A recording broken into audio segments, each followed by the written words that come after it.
Daz Dee TV.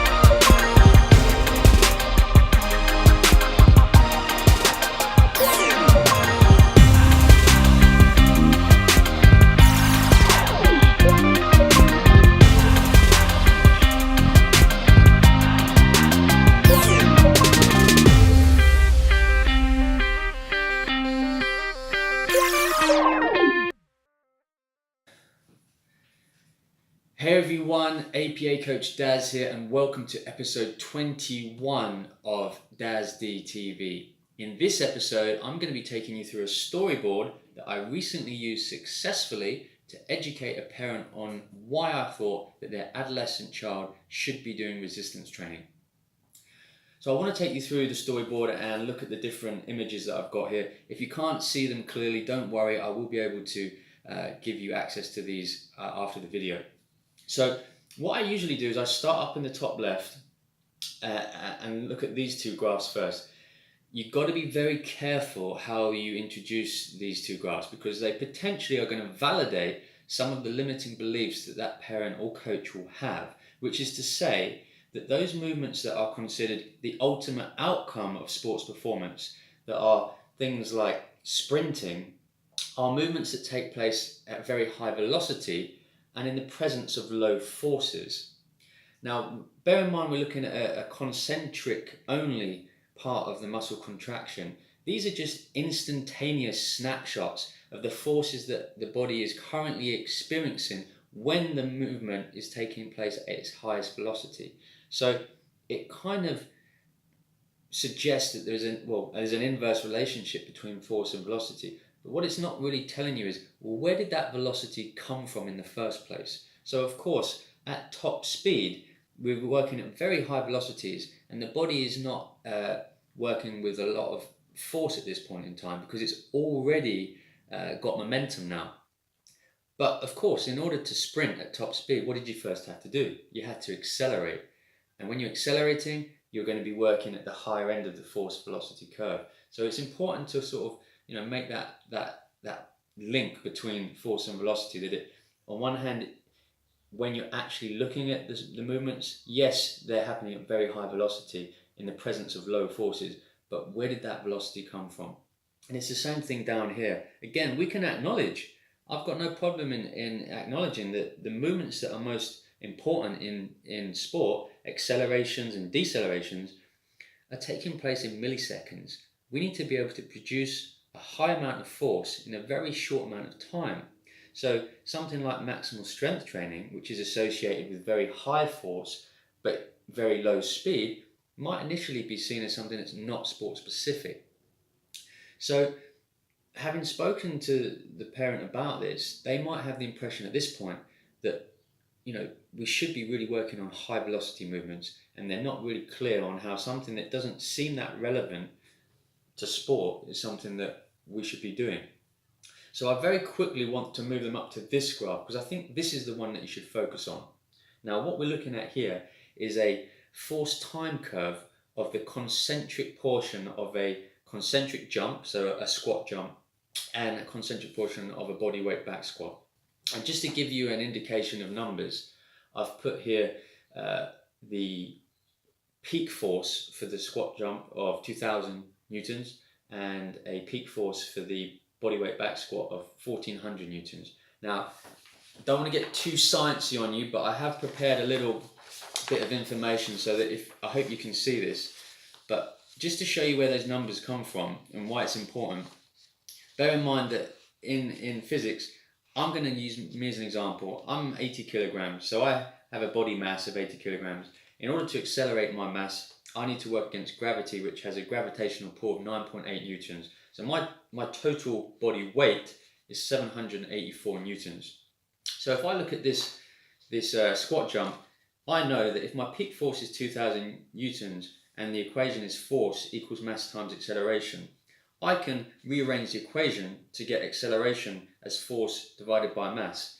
Therefore, for my body weight jump squat, I know my acceleration is 2000 newtons divided by 784, which is my body weight, and that means that I'm accelerating at 2.55 meters per second. I can do the same thing for the body weight squat. I've used the example of 1400 newtons here as the peak force, which means I can accelerate my body at 1.79 meters per second. Now, one of the things that I like to kind of highlight to the parent is, okay, so that's 1400 newtons, that's using your body weight. So think about what would happen if I put some weight on the back.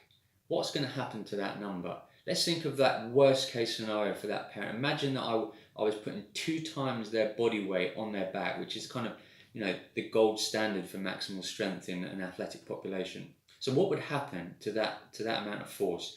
Well, I've showed you down here, if you follow the equation, if I do 2 times my body weight back squat, which is going to be now 1568, that's the weight of the bar, 160 kilograms on my back, plus my body mass of 784 newtons, we get a total of 2,352.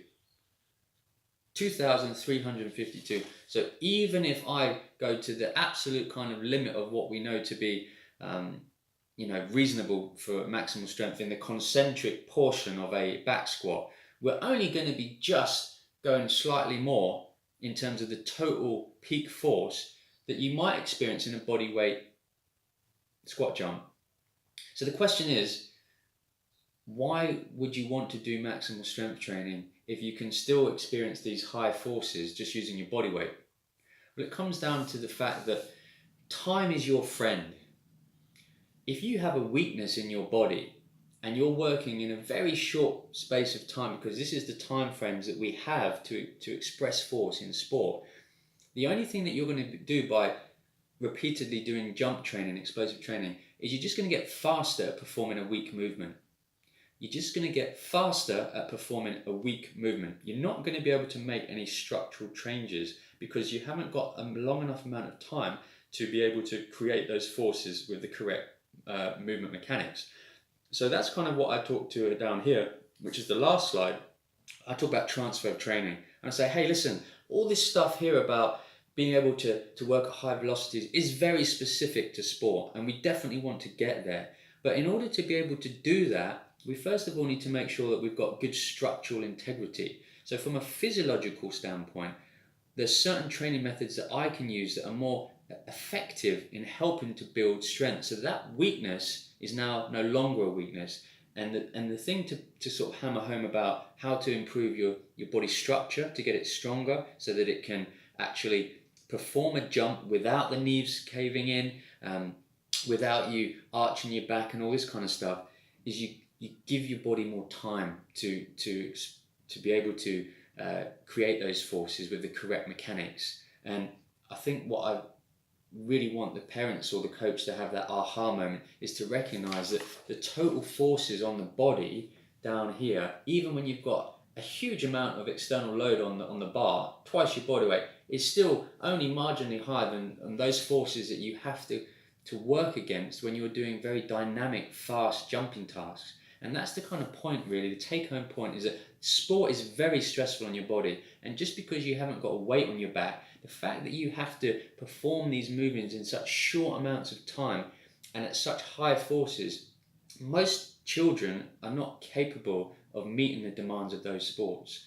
What's going to happen is you're going to put a weak child into a sporting environment where they're not strong enough to handle the forces acting on their body. They might be able to produce those forces concentrically up here, but guess what? Those same forces that they have to produce, they then have to absorb. And I've found time and time again that children who are not strong, and why would they be if they haven't been exposed to weight training, are not strong enough to be able to absorb those same forces that they've created during the jump when they actually have to land the jump. And that's when injuries happen. So time is your best friend, and just recognize that the forces that you're doing when you're doing an external back squat are actually very, very similar. They're not higher than what you would do when you're doing your jump training, and that's the key message for me. So have a bit of fun. Let me know how you get on taking the parents or the coaches through this storyboard. I'd love to get your feedback, and if you want more information, then just let me know. Thanks for listening. Daz Dee